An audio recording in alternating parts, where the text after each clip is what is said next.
विश्वविख्यात योग पुरुष परम संत बाबा जय गुरु जी महाराज, इनके चरणों में अरबों खरबों प्रणाम। सृष्टि रचयिता ईश्वर भगवान, उनके दृश्य अदृश्य शक्तियों को भी कोटि कोटि प्रणाम। यहाँ पर उपस्थित उखड़वाड़ी गांव के ग्रामवासी, दूर दराज से आए हुए सत्संगी प्रेमी, माता पिता, भाई बहन, सबको मेरा प्यार भरा जय गुरुदेव। जब जब हो धर्म की हानि, बड़े असुर महाअभिमानी, तब तब प्रभु धरि मनुज शरीरा, हारी कृपा निजी सज्जन भोपीरा।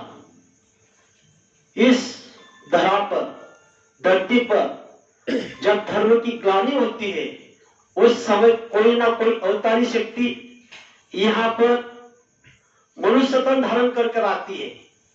त्रेता युग में प्रभु राम भगवान आए, द्वापर युग में प्रभु कृष्ण भगवान आए, और आज इस कलयुग के अंदर में स्वयं बाबा जय गुरुदेव जी महाराज अनामी धाम से मानव तन धारण करके इस मृत्युलोक में आए। हम आप लोग बड़े सौभाग्यशाली जो हैं। धर्म की हानि होती है तो महात्मा का सिलसिला इस कलयुग में जारी हुआ। पहली बात तो 184 योनि में से हमको मनुष्य का शरीर मिला। हमारे महाराष्ट्र के संतों ने कहा कि एक एक योनि कोटि कोटि फेरा, मग लागे मनुष्य चवारा। हमारी जीवात्मा पता नहीं कौन कौन सी जू में, मतलब योनि में उड़ गई, मतलब आत्मा गई, चोला बदला, मतलब शरीर बदला।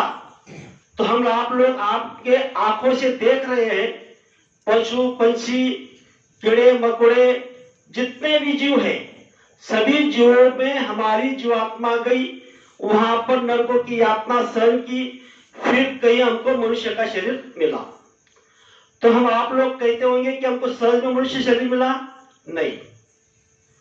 करोड़ों वर्षों तक ये जीवात्मा इस योनि में से उस योनि में गई, फिर कहीं हम आपको मनुष्य का शरीर मिला, और अरबों वर्षों तक हमारा पुण्य इकट्ठा हुआ, तब कहीं हमको संत महात्मा मिले, और खरबों वर्षों तक जब हमारी पुण्य इकट्ठा हुई, तब कहीं हमको नाम का दान मिला।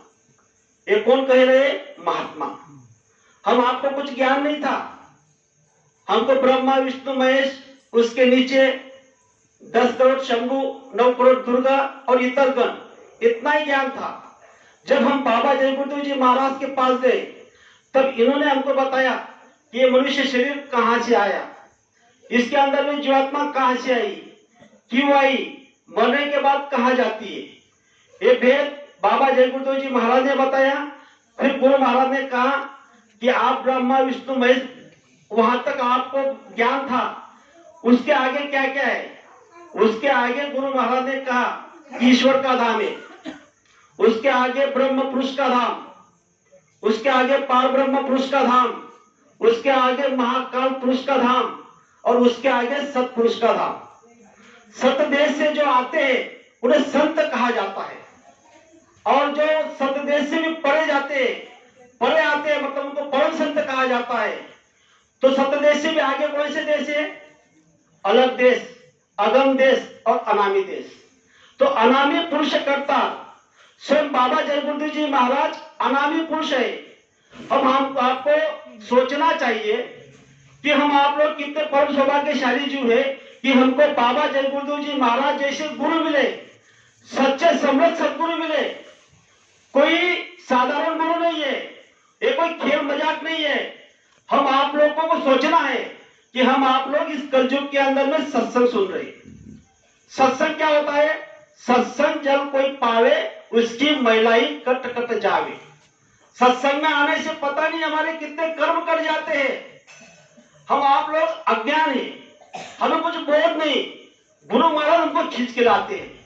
हम तो बस संसार में फंसना चाहते हैं, पर ऐसे दयागा इन्होंने ऐसी 10 जुलाई 1952 से इस सत्संग का माध्यम रखा और ये जय गुरुदेव नाम हमारे लिए या मृत्युलोक में मानव जाति के लिए रख दिया कि आप लोग जय गुरुदेव नाम को लेना।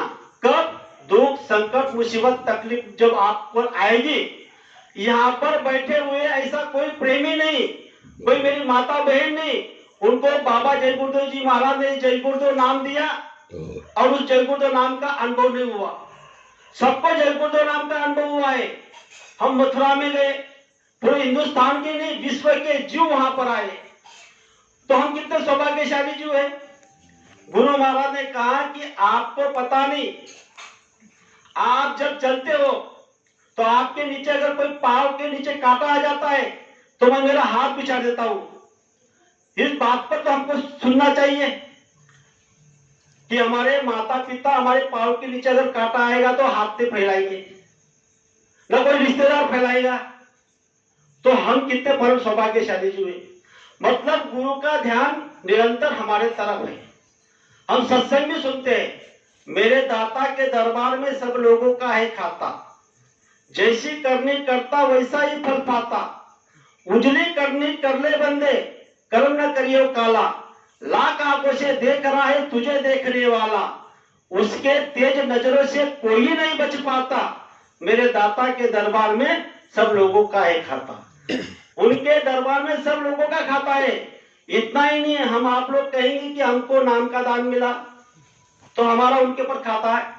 जिसको नामदान नहीं मिला, जितने लक्ष्य 84 योनि के जीव है, यहां से लेकर सीधे अगम देश तक उनके दायरे में। और हम आप लोग क्या सोचते, हम आप लोग यही सोचते हैं कि हमारा ये हो जाना चाहिए, मतलब संसार बढ़ जाना चाहिए।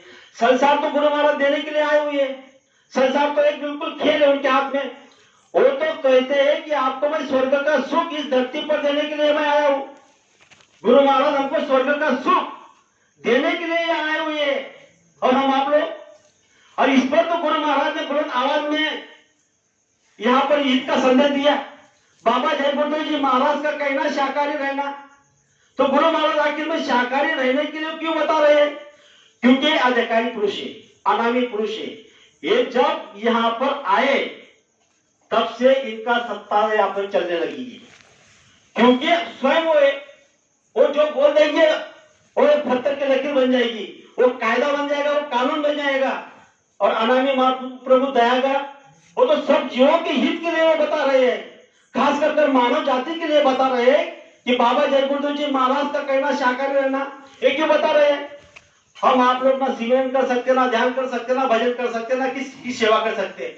अरे जिन्होंने हमको जन्म दिया उसकी सेवा हम नहीं कर पाते तो दूसरे की क्या सेवा करेंगे?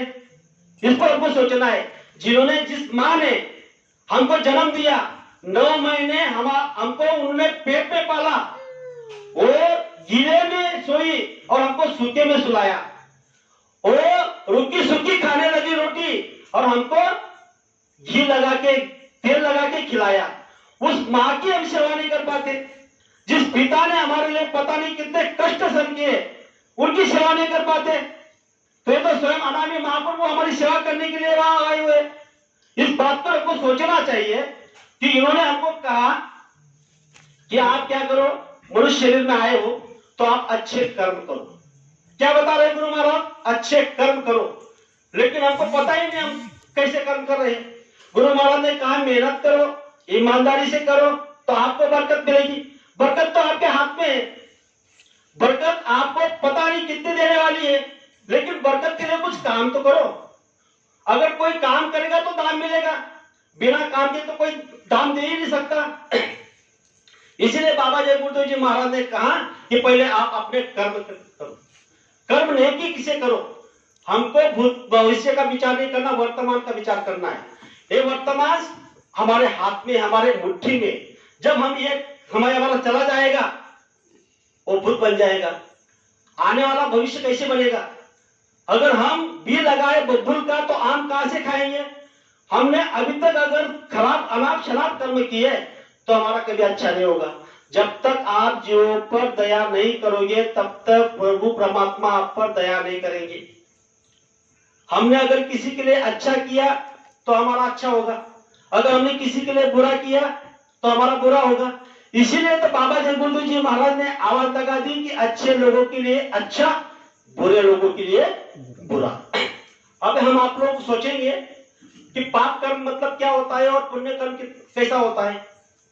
अरे ये तो बाबा जगबंधु जी महाराज ने हमको बता दिया। हमें समझता है पाप कर्म हम कर रहे हैं क्या पुण्य कर्म कर रहे हैं। जिस काम करने में हमको खुशी होती है समझ लेना वो पुण्य का कर्म है। जिस काम करने को आपको डर लगता है समझ लेना वो पाप कर्म है। ये तो सीधी सीधी बात बाबा जगबंधु जी महाराज ने हमको बता दी। और हमको क्या कहा, दिन के 24 घंटे में से 22 घंटे संसार का करो और 2 घंटे में परमार्थ कर लो। सुबह में 1 घंटा अमृत वेले में सुमिरन ध्यान भजन, और शाम में सामूहिक हो सकता है तो सामूहिक, नहीं तो अपना अकेले या परिवार को लेकर 1 घंटा सिमरन ध्यान भजन। और दिन के 24 घंटे में से 2 घंटे हमने परमार्थ कर लिया। 22 घंटे में हमको क्या करना है, मेहनत ईमानदारी से काम करना है, माता पिता की सेवा करनी है, पत्नी का बच्चों का भरण पोषण करना है, दुकानदार दुकानदार का काम करे, दफ्तर वाला दफ्तर का काम करे, नौकरी वाला नौकरी का काम करे, लेकिन ईमानदारी के साथ करे। फिर गुरु महाराज ने क्या कहा, कम खाना। अगर कम खाओगे तो आपकी सेहत अच्छी रहेगी। कम खाना, अगर कम खा लोगे, अगर हमारी किसी से लड़ाई होती है तो दूसरा व्यक्ति बोलता नहीं, उससे पहले हम पता नहीं कितने लाइन बोल देते हैं। तो गुरु महाराज ने कहा कि गम खाओ, पहले उनकी बात तो पहले समझ में ला लो। अगर समझ में ले लोगे तब तो आपको बोलने का मौका आएगा, तब तो आप अच्छे बोल सकोगे। तो इसलिए गुरु महाराज ने कहा कि गम खाओ। फिर तीसरी बात गुरु महाराज ने कहा कि किसी की निंदा आलोचना मत करो। हम गम भी खाते लेकिन निंदा आलोचना करे बगैर नहीं रहते। तो इसीलिए गुरु महाराज ने हम आपको ये छोटी छोटी आदेश मानव जाति के लिए बताया है, लेकिन हमारे कान में जू भी नहीं रुल रही। और ऐसे अनामी महाप्रभु ने न भूतो न भविष्य थी कारवा काठरा निकाला 2003 में। फिर गुरु महाराज ने अभी तक 3 यज्ञ बनाए। गुरु महाराज ने कहा कि 4 यज्ञ होने वाले। पहला यज्ञ मई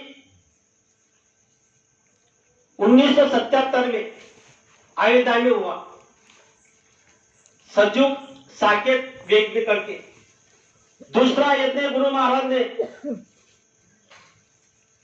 साबरमती अहमदाबाद में किया। तीसरा काशी में किया 1979 में, और चौथा यज्ञ बाकी है। अभी 3 यज्ञ गुरु महाराज ने स्वयं ने बनाए, और गुरु महाराज ने कहा है कि चौथे यज्ञ रचाऊंगा।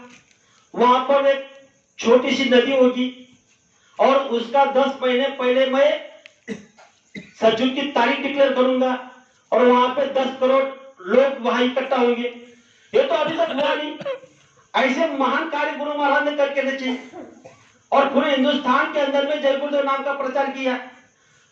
और 11/2/2012 में स्वयं गुरु महाराज अपने गांव में मतलब मुख्यवाड़ी आश्रम में आए, और 12/2/2012 में गुरु महाराज ने वहां पर नामदान दिया, सभी लोगों को दर्शन दिया, और वहां पर गुरु महाराज ने ऐलान कर दिया बुलंद आवाज में खुले मंच से कि ये आश्रम टॉप पे चलेगा, ये आश्रम टॉप पे चलेगा। ये कोई साधारण बात है, ये अनामी महाप्रभु की वाणी है, संत महात्मा की वाणी है।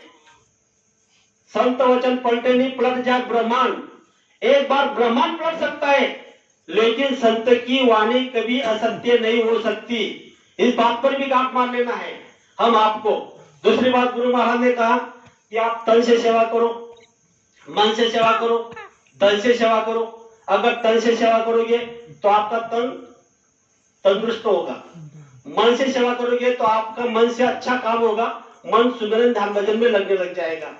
अगर धन से अगर आप सेवा करोगे तो आपका धन शुद्ध होगा। तीनों सेवा गुरु महाराज ने हमारे लिए बता दी है। दूसरी बात, इस पर भी गुरु महाराज ने एक वाक्य दृष्टांत बताया था। एक बार एक गांव में एक शेठ जी रहा करते थे।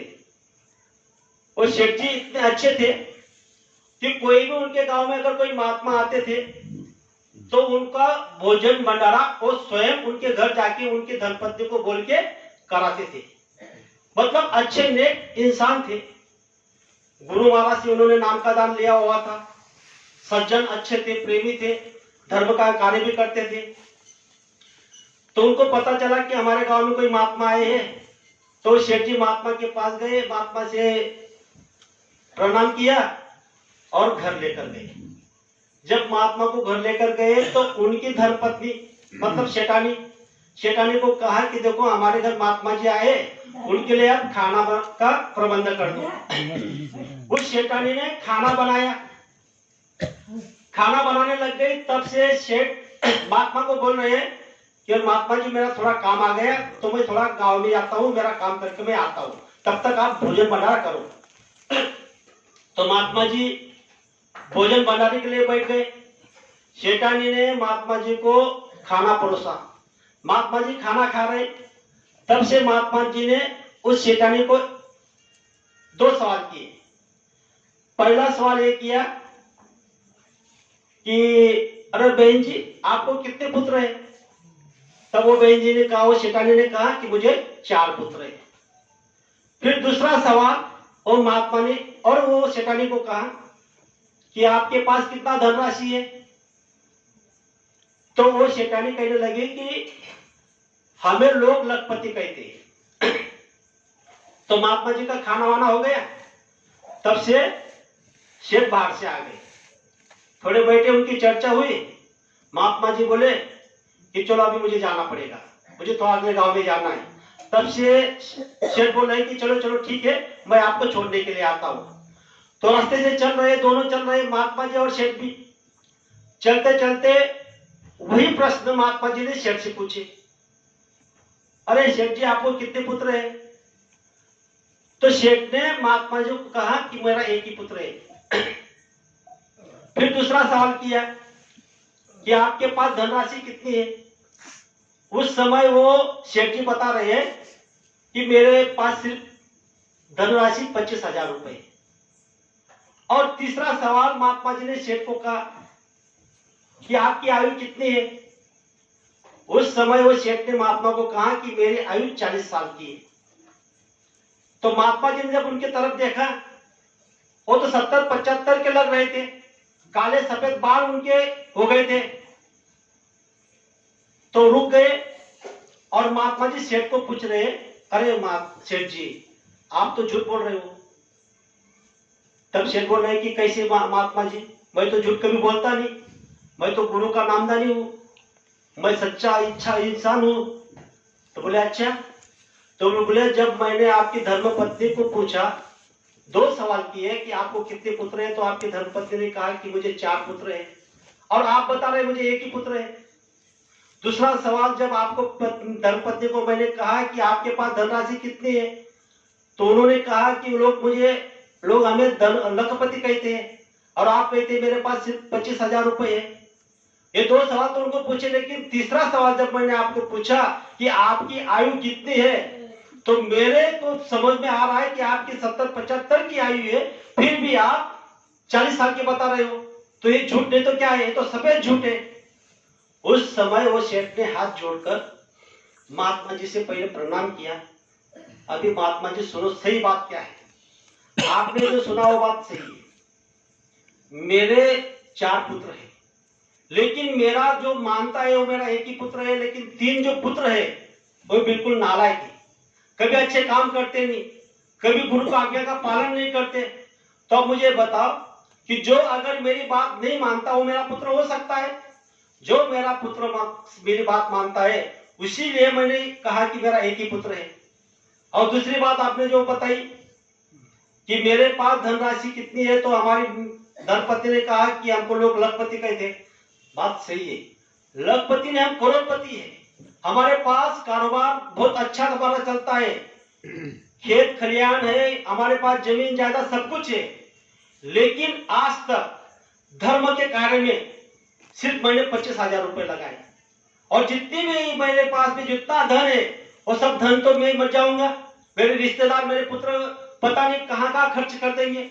लेकिन मैंने अध्यात्म में गुरु के लिए और गुरु के सेवा के लिए सिर्फ मैंने 25,000 रुपए दिए, इसीलिए मेरे पास धनराशि कितनी हुई, 25,000 रुपए हुई।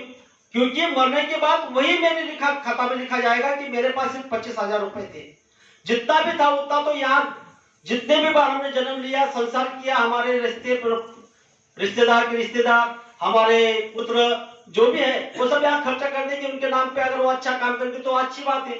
इसीलिए मैंने आपको कहा कि मेरे पास 25,000 धनराशि है।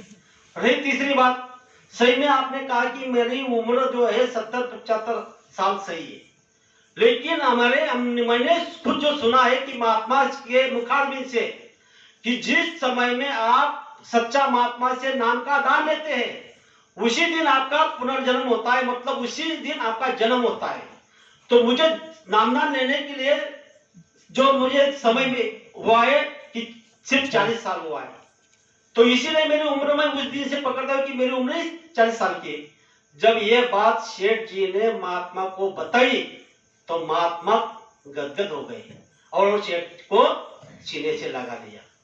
अब बताओ, तो ये जो गुरु महाराज दृष्टांत आपको बताते हैं, ये क्यों बताते हैं? क्योंकि हम जो जीवन में जीवन जग रहे हैं, जो हमारा जीना हो रहा है, हम गुरु के आदेश का पालन नहीं कर रहे, इसीलिए हमारी सच्ची भक्ति नहीं बन रही, इसीलिए हमको दुख और संकट है। इस पर भी गुरु महाराज ने शुरू शुरू में हम सबको बता दिया कि जय गुरुदेव नाम किसका, तो भगवान का।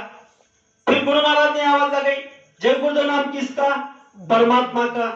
फिर बाबा जय गुरुदेव जी महाराज ने आवाज लगाई, जय गुरुदेव नाम किसका, प्रभु का। कौन सा प्रभु?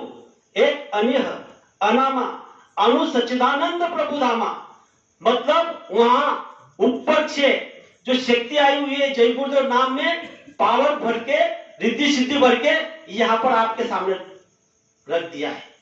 और आप जब इस पर विश्वास करोगे, श्रद्धा करोगे, तब आपका काम बनेगा। जब तक हमारा विश्वास अगर नहीं होगा तब तक हमारा कोई भी काम नहीं होने वाला है। हमारे अगर पति पत्नी में विश्वास अगर खो गया तो घर में घर नरक बन जाता है। पिता और पुत्र में अगर विश्वास खत्म हो गया तो घर नहीं चलता, और गुरु और शिष्य में अगर विश्वास खत्म हो गया तो कैसा चलेगा? स्वयं गुरु महाराज अनामी महाप्रभु आए हुए है, सतदेश से के ऊपर अनामी धाम से आए हुए है, और मानव तन धारण कर वो आए हैं। वो कुछ भी कर सकते हैं, पलक झपक मारते यहाँ पर सजू लाकर दिखा देंगे, लेकिन हम सजू के लायक है क्या? कोई प्रेमी बोलता है कि बाबा जय गुरुदेव जी महाराज ने तो आवाज लगाई थी कलयुग में कलयुग जाएगा, कलयुग में सज्जुग आएगा, अभी तक सज्जुग क्यों नहीं आया? अभी अगर उनको अगर बताया जाए कि सज्जुग में रहने वाले लायक है कौन, सभी लोगों ने तो काल और माया का, कलयुग का जो 7 सामान है सब पकड़ के रखा है। एक दिन एक बात सच नहीं बोलते और अनाप शनाप खराब खराब कर्म कर रहे हैं। तो इस पर पहले हमको क्या करना है? अभी तक हम शुद्ध नहीं हुए, अभी तक हम सत्संगी भी नहीं हुए, हम गुरु प्रेमी भी नहीं हुए। हम गुरु प्रेमी के प्रयास कर रहे हैं, सत्संगी बनने का प्रयास कर रहे हैं। ये हम लाइन में, ये पता नहीं कितने लोग पीछे जा रहे हैं, कितने लोग आगे जा रहे हैं। जो सिमरन ध्यान भजन कर रहा है वो आगे जा रहा है, जो सच बोल रहा है वो आगे जा रहा है, जो अच्छे कर्म कर रहा है वो आगे जा रहा है। ये पूंजी किसी को दिखाई नहीं देती। ये पूंजी कैसी होती है? हवा की तरह। किसी ने हवा देखा है? हवा तो है लेकिन दिखती नहीं। जब आंधी आ जाती है और बड़े बड़े पेड़ को उखाड़ के फेंक देती है तब हम कहते हैं कि यह हवा की आंधी थी, लेकिन हवा किसी को दिखाई नहीं। इसी तरह बाबा जय गुरुदेव जी महाराज की दया इस पृथ्वीलोक में पूरे मानव जाति पर बरस रही है, लेकिन दया के लेने के लिए तो कोई चाहिए भिखारी। हम भिखारी भी नहीं बन सकते, उनके पास भी नहीं जा सकते। तो हमको क्या करना है? दीन बनना है, छोटे बनना है। जब तक हम दीन नहीं बनेंगे, छोटे नहीं बनेंगे, आज तक तो हमारे पास में तो सब ईर्ष्या है, काम है, क्रोध है, लोभ है। और संत महात्मा कहते हैं कामी क्रोधी लोभी से ना भक्ति होए, भक्ति करे कोई सुरमा, जात वर्ण कुल खोए। कौन किस जात का है, कौन किस वर्ण का है, हमको इस पर देखता नहीं। हमको ज्ञान किसके अंदर में ज्यादा है, किसके अंदर में ज्ञान है, वो ज्ञान हमको लेना है। हम तो की कोई अगर वक्ता जय गुरुदेव बोलता है तो हमारी जुबान से जय गुरुदेव नहीं निकलता। अरे जय गुरुदेव बोलने से हमारे पता नहीं कितने कर्म करते हैं। और हम आप लोग कहते होंगे कि भाई हम यहाँ सत्संग में गए तो आपको क्या मिलेगा? संत महात्मा का स्वाभाविक गुण है और उन्होंने आशीर्वाद दे के रखा है। जो संत के दरस को जाएंगे उसको क्या मिलेगा? आप अपने घर से चलकर आए तो आप खाली हाथ नहीं जाओगे। गुरु महाराज ने 10 जुलाई 1952 से लेकर आज तक, इसके आगे भी गुरु महाराज ने कहा कि आप सत्संग में दौड़ पर जाना। सत्संग के वचन को सुनना। पता नहीं सत्संग की एक वचन अगर आपको मन को लग जाएगी तो आपका जीवन बदल जाएगा, आपका जीवन सुधर जाएगा। तो आपको गुरु महाराज ने कहा कि सत्संग में जरूर जाना। क्यों बताया? आपके घर से जब आप चलकर आए हुए हो तो यहाँ क्यों आए? गुरु को मिलने। गुरु कहाँ मिलते हैं? सत्संग में मिलते हैं। गुरु तुमसे मिलने का सत्संग एक बहाना है। ये जो गुरु महाराज ने जरिया बनाया, एक बहाना बनाया है। जहां कहीं किसी का भी सत्संग हो, आपको जाना चाहिए। जाकर वहां पर जो आपको अच्छी चीज लगे, अच्छी लाइन लगे, उसको लेना। जो आपको बुरी लगती है, जो आपको मन को ठेस लगती है, उसको छोड़ के फेंक देना। ये तो गुरु महाराज ने कहा है। लेकिन हम क्या करते हैं? अच्छी चीज को डालते नहीं और बुरी चीज को पकड़ लेते हैं। अगर बुरी चीज को अगर आपने पकड़ लिया तो क्या हो जाता है? हमारा स्वयं का नुकसान हो जाता है। इस पर भी संत महात्मा ने कहा था। क्या कहा था? एक दृष्टांत दिया था। एक गांव में संत महात्मा आए। जैसा ये मकान है, ये मकान के सामने वो महात्मा खड़े हो गए और महात्मा ने यहां से अलग जगह दी। माई भिक्षाम दे, यहां पर खड़े होकर महात्मा जी ने अलग क्या लगाई? माई भिक्षाम दे। तो घर में से माई निकल कर आई। जब माई ने थोड़ा आटा लेकर महात्मा जी के झोले में डाल दिया। अब वो बहन महात्मा जी की तरफ देख रही है। अब वो महात्मा जी का जो चेहरा था नीली स्वरूप का था। उनको ऐसा लगा कि कोई महात्मा जी दिख रहे हैं। तो बहन ने हाथ जोड़ा कि महात्मा जी, आप मुझे कोई उपदेश दोगे? क्या कहा वो बहन जी ने महात्मा जी को? अरे महात्मा जी, मुझे कोई उपदेश दोगे? तब महात्मा जी ने कहा कि बेटा आज नहीं, मैं कल दूंगा। महात्मा जी वहां से चले गए। अब वो बहन ने विचार किया कि महात्मा जी ने आज तो मुझे उपदेश दिया नहीं, लेकिन कल आएंगे, कल महात्मा जी मुझे उपदेश देंगे। अगर महात्मा जी हमारे पास घर कल आएंगे तो महात्मा जी के लिए हमको कुछ अच्छा बनाना पड़ेगा। वो सोचने लगी कि क्या बनाऊं, क्या बनाऊं। तो उसके अंदर में विचार आ गया, क्यों ना मैं महात्मा जी के लिए खीर बनाऊं। तो बहन जी ने स्वादिष्ट खीर बनाई। दूसरे दिन समय के नजर देखते हुए उसी समय में महात्मा जी आए। उसी दरवाजे महात्मा जी ने आवाज लगाई, माई भिक्षाम दे। तब वो मैया ने आवाज कान पे सुनी कि आ गए, महात्मा जी आ गए, आ गए। वो दौड़-दौड़ करने लगी और किचन में गई और जो बनाई हुई थी स्वादिष्ट खीर उसको एक बर्तन में लेकर आई। जब जैसे भी वो एक कटोरी में वो खीर लेकर आई तो महात्मा जी ने कमंडल को आगे किया कि लो बेटा, इस कमंडल में खीर डाल दो। जैसे वो बहन जी ने कमंडल के ऊपर नीचे देखा तो कमंडल में गोबर भरा हुआ था। अभी कमंडल में गोबर भरा हुआ है तो वो बहन जी महात्मा जी को कहने लगी, अरे महात्मा जी, इस कमंडल में तो गोबर है, मैं इस पे खीर नहीं डाल सकती। अगर मैंने इस पे खीर डाल दी तो खीर खराब हो जाएगी। तब महात्मा जी बोलने लगे कि अच्छा बेटा, इसमें गोबर है तो अब क्या करना पड़ेगा? तब बहन जी ने बोला कि पहले मैं कमंडल को पहले साफ कर देती। वो बहन लोग कमंडल को घर में लेके गई, कमंडल को साफ किया। जब साफ किया, महात्मा जी के पास कमंडल दिया और उस कमंडल में खीर डाल दी। महात्मा जी जाने लगे। तब से बहन जी बोलने लगे, अरे महात्मा जी ठहरो ठहरो, आपने मुझे कहा था कि कल मैं आपको उपदेश दूंगा, तो आपने मुझे उपदेश दिया नहीं। तो महात्मा जी उस बहन को कहने लगा कि यही तो उपदेश था मेरा। और बहन बोलने लगी, भाई समझी नहीं। अरे बहन जी, जब कमंडल में गोबर था तो गोबर में आपने खीर नहीं डाली। अगर खीर डाल देती तो क्या हो जाता? खीर खराब हो जाती।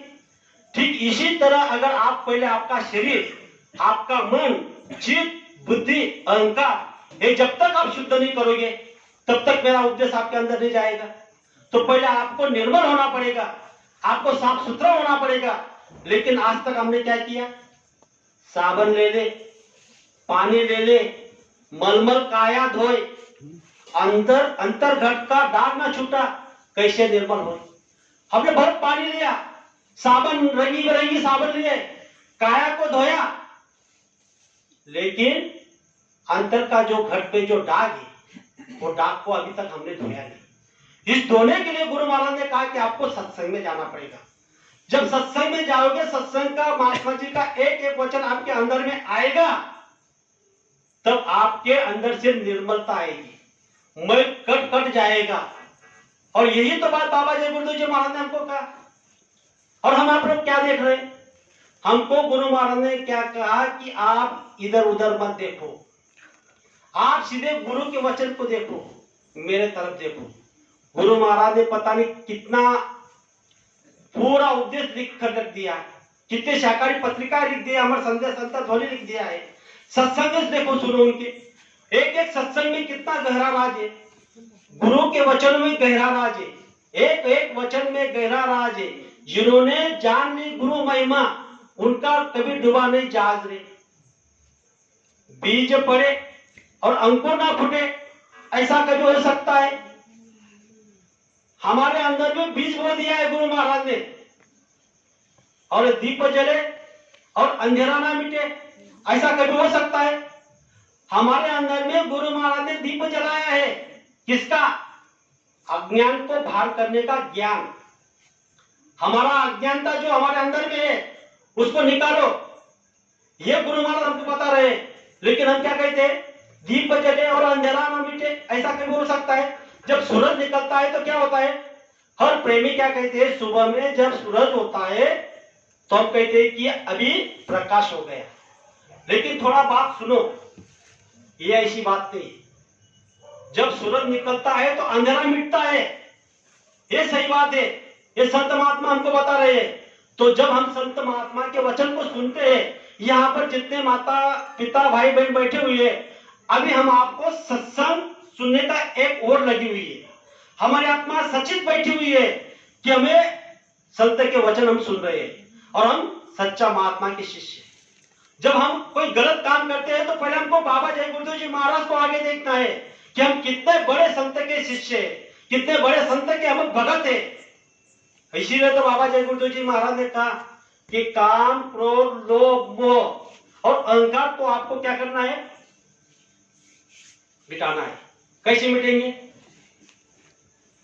गुरु महाराज ने कहा है, मोठे बंधन जगत के गुरु भक्ति से काट, जिन्हें बंधन चित्त के कटे नाम प्रताप। जो मोटे मोटे बंधन है वो गुरु भक्ति से काटा जाता है। तो गुरु की भक्ति कौन सी है? गुरु आदेश का पालन करना एक कलयुग की सच्ची भक्ति है। और जिन्हें बंधन, पता नहीं हमारे अंदर में कितने जिन्हें बंधन है, उस बंधन को अगर हम निकालेंगे तब तो ये काम होगा। तो कौन से बंधन है? काम, क्रोध, लोभ, मोह और अहंकार। तो गुरु महाराज ने कहा कि हमके अंदर में अगर काम वासना अगर जाग जाती है, जब कोई अग्नि होती है तो उसको बुझाने के लिए क्या लगता है? पानी। उसी तरह अगर कोई बीमारी है तो उसकी दवाई भी है। जब हमारे अंदर से कोई काम वासना जागती है तो हमारे अंदर में उसके लिए एक दवा है। कौन सी? हमको गुरु महाराज को आगे रखना है कि ये बाबा जय गुरुदेव जी महाराज, मैं तो आपका सच्चा भगत हूं, सच्चा शिष्य हूं, तो मुझे ये कैसी बात हो रही है, मेरे अंदर में काम वासना कैसी जाग रही है? उस समय बाबा जय गुरुदेव जी महाराज दया करके आपके अंदर से सील धारणा कर देंगे। जब सील धारणा हो जाएगी तो काम वासना आपकी मुरझाई जाएगी। फिर बाद में क्रोध होता है। ऐसा कोई प्रेमी नहीं यहाँ पे उसको क्रोध नहीं होता होगा, लेकिन आपने अगर कई बार उसको पूछा है कि क्रोध अगर आता है तो क्या करता है? विनाश करता है। क्रोध को पूछना चाहिए कि भाई आप क्यों आए, अब आप क्या करोगे? लेकिन वो आने के पहले ही हम उसको पूछते भी नहीं, पता नहीं क्या कर बैठते हैं। उस समय गुरु महाराज ने कहा कि आप इतने बड़े अच्छे इंसान हो, आपके अंदर में दया है। जब आपके अंदर में दया धारण कर लोगे तो क्रोध मुरझा जाएगा। फिर गुरु महाराज ने कहा कि आपके अंदर में जब मोह जाग जाता है उस समय आपको क्या करना है? समाधान, संतुष्टि रखना है। जिस समय आपके अंदर में लोभ आ जाता है उस समय आपको क्या करना है? विरह को पैदा करना है। जैसे मीरा ने विरह को पैदा किया और अपने ब्रह्म पद पर पास पहुंच गई। और इसीलिए बाबा जय गुरुदेव जी महाराज ने कहा कि आपको विरह पैदा करनी है। विरह पैदा करके आपको क्या करना है? घाट पर बैठना है। बार बार बाबा जय गुरुदेव जी महाराज ने कहा कि आपको घाट पे बैठना है, घाट पे बैठना है, लेकिन अभी तक किसी ने बाबा जी को पूछा ही नहीं घाट क्या होता है, न किसी जानकार को पूछा घाट क्या होता है। जब आप घाट पर बैठोगे तब आपको समझ में आएगा, जब आपको थोड़ा थोड़ा आनंद आने लग जाएगा। तो गुरु महाराज ने कहा कि दोनों आंखों के बीच में जो जीवात्मा है वहां पर मन, चित्त, बुद्धि और अहंकार, ऊपर वो अंतःकरण की शक्ति है। जब आप मन को रोकोगे, उस घाट पे बैठोगे और चुप शांत रहोगे, जब आपका मन 20 सेकंड उठने लग जाएगा तो आपका भजन बन जाएगा, सिमरन बन जाएगा और ध्यान बन जाएगा। यह आशीर्वाद गुरु महाराज ने दिया हुआ है। फिर गुरु महाराज ने कहा कि जब आपके अंदर में अहंकार पैदा हो जाता है तो आप क्या करना है, आपके अंदर में से विवेक को जागृत करना। अगर आप विवेक को जागृत कर लोगे तो आपकी अहंकारता जो घमंड है वो चकनाचूर हो जाएगा, क्योंकि वहां पर आप सद्बुद्धि रहेगी कि हम इतने सच्चे महात्मा के शिष्य हैं, हमको घमंड नहीं आना चाहिए। अरे किसी को ज्ञान का घमंड आता है, किसी को ताकत का घमंड आता है, किसी को धन का घमंड आता है, किसी को पता नहीं किस किस का घमंड आता है। लेकिन आपने कभी सोचा है इस ताकत, शक्ति, बुद्धि, धन कितना समय तक है? उसका भी पहले बिल्लिन लोटी गोपिका, वही अर्जुन वही बाण, पुरुष बलि नहीं होते समय होते बलवान। हर आदमी का बलवान समय होता है। ऐसा समय जब आपका निकल जाएगा तो क्या होगा? आप वैसे ही बन जाएंगे। इसलिए बाबा जय गुरुदेव जी महाराज ने कहा कि आपको पहले क्या करना है, ये सोचना है कि हमको एक थोड़े दिन के लिए, थोड़े समय के लिए ये मनुष्य शरीर मिला है, ये भी किराया का है। आपको सांस की कुंजी भी किराए पे मिली है। हम आपने देखा है कि हमारे घर में पता नहीं कितने चले गए, कितने आए, जमीन वही है, धरती वही पे हो रही है, खेती, खेत खलिहान सब वही है। गुरु महाराज ने क्या कहा कि आपने क्या करना चाहिए, आपका मेहनत ईमानदारी से आपका हिस्से का खाना चाहिए, दूसरे का हिस्से का आपको खाना नहीं है। अगर दूसरे का हिस्से का अगर आप खाओगे तो आप जन्म जन्म से भिखारी बन जाओगे, दरिद्र बन जाओगे। ये स्पष्ट बाबा जय गुरुदेव जी महाराज ने कहा है। आपको कम नहीं पड़ेगा आप अगर मेहनत ईमानदारी से रहोगे। लेकिन आपको क्या करना है, इस पर भी संत महात्मा ने हमको कहा है कि जैसी स्थिति रहे वैसे परी आपको रहना है। जैसी स्थिति आए वैसा परिणाम है, मतलब हमारी जैसी स्थिति है उसी में हमको संतुष्ट रहना है। ये जो हमने एक मकान बनाए, हम बहुत कहते हैं कि हमने मकान बना दिया, बिल्डिंग बना दी 4 मंजिली 5 मंजिली। इस पर भी संत महात्मा कहते हैं माटी चुन चुन महल बनाया, लोग कहते हैं घर मेरा, और संत महात्मा क्या कहते हैं, ना घर तेरा ना घर मेरा, ये तो एक चिड़िया रैन बसेरा। कवड़ी कवड़ी माया जोड़ी जो भरेला थैला, कहत कबीरा सुनबई साधु संग आएगा नहीं ढेला। 2 दिन का मेला, एक दिन उड़ जाएगा हंस अकेला। एक दिन हंस यहां से उड़ जाएगा। जब हंस यहां से उड़ जाएगा तो आपको कौन पुकारेगा, आपकी कौन सुनेगा?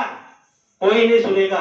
8 दिन 10 दिन 1 महीने 2 महीने फिर बाद आपका नाम खत्म। आपका नाम खत्म मतलब आपको 24 घंटे आपके परिवार के लोग, जब आप मर जाते हो तो आपके घर के सामने नहीं रख पाते। क्यों? क्योंकि वो कहते बदबू आ गई। तो आप किस बात पर घमंड कर रहे हो कि ये मेरा शरीर है, यह हमेशा के लिए रहेगा। हमारे पिता गए, हमारे परदादा गए, अरे हमारे बाप दादा सब चले गए, इससे कई गुना उनके बच्चे आप संसार कर रहे हैं। तो आप ये मत सोचो, जिसका उसका जो कर्म होता है उसी कर्म के हिसाब से उसके घर में वो आते हैं। हम आपको सिर्फ एक ही काम करना है कि बाबा जय गुरुदेव जी महाराज ने कहा है कि आप शाकाहारी का प्रचार करना। शाकाहारी का प्रचार आपको क्यों कहा बाबा जय गुरुदेव जी महाराज ने? गुरु महाराज ने कहा कि शाकाहार स्वर्ग का द्वार, मांसाहार नरक का द्वार। शाकाहार जो है मतलब जिस समय में आपने बाबा जय गुरुदेव जी महाराज के जितने भी शिष्य लोग हैं उन्होंने आवाज लगा दी है कि बाबा जय गुरुदेव जी महाराज का कहना शाकाहारी रहना। एक बात अगर आपने अपने मन को चोट लग गई, उसी समय अगर आपने संकल्प कर लिया और शाकाहार हो गए तो आपकी जीवात्मा की जिम्मेदार स्वयं बाबा जय गुरुदेव जी महाराज उठाएंगे। बाबा जय गुरुदेव जी महाराज आपकी जीवात्मा को लेने के लिए आएंगे। लेकिन अगर आपने बाबा जय गुरुदेव जी महाराज की बात को नहीं मानी और आप मांसाहार करने लग गए तो आपको निश्चित नरक में जाना पड़ेगा। ये भी कबीर जी ने पहले आपको सबको मानव जाति को आगाह कर दिया है कि तिलवर मछली खाकर कोटी गौदे दान, काशी करवट लिए मरे निश्चित तिलकली दान। जो आप सोच रहे होंगे कि अगर हमने मांस मछली का सेवन कर लिया और कोटान कोट दान गाय ब्राह्मण ने हमें दान दिया तो हमको कोई अच्छा पुण्य मिल जाएगा? तो नहीं, आपको नरक में जाना पड़ेगा। लेकिन इस समय में कलयुग के अंदर में बाबा जय गुरुदेव जी महाराज ने क्या किया, एक नियम, एक कायदा कानून बना दिया। जो बात बाबा जय गुरुदेव जी महाराज की मान लेगा, गुरु महाराज ने कहा कि आपकी ओर से नहीं मत बताना, आप मेरी ओर से बताना। क्या कहा है गुरु महाराज ने? हाथ जोड़ के सबको बताना कि हाथ जोड़कर विनय हमारी, शाकाहारी हो जाओ भाई, छोड़ दो अंडा मांस शराब, इससे होती बुद्धि खराब, मानवता का कर दिया नाश, पीकर दारू खाकर मांस। ये जो लोग ये मांस खा रहे हैं, शराब पी रहे हैं, जहां तक मेरी आवाज आपके उखरवाड़ी गांव के अगल बगल में जा रही है, जिनके भी कान में आवाज जा रही है, उनको मैं हाथ जोड़कर विनम्र भाव से प्रार्थना करता हूं कि आप आज से ही बाबा जय गुरुदेव जी महाराज की बात को मान लो और शाकाहारी हो जाओ, तो आपकी जीवात्मा की रक्षा स्वयं बाबा जय गुरुदेव जी महाराज करने वाले हैं। बताओ। फिर आगे गुरु महाराज ने कहा कि अब विश्व में शांति कौन लाएंगे? बाबा जय गुरुदेव जी महाराज लाएंगे। जीते जी प्रभु दर्शन कौन दिखाएंगे? बाबा जय गुरुदेव जी महाराज दिखाएंगे। युग का परिवर्तन कौन कराएंगे? बाबा जय गुरुदेव जी महाराज कराएंगे। कलयुग में दूसरा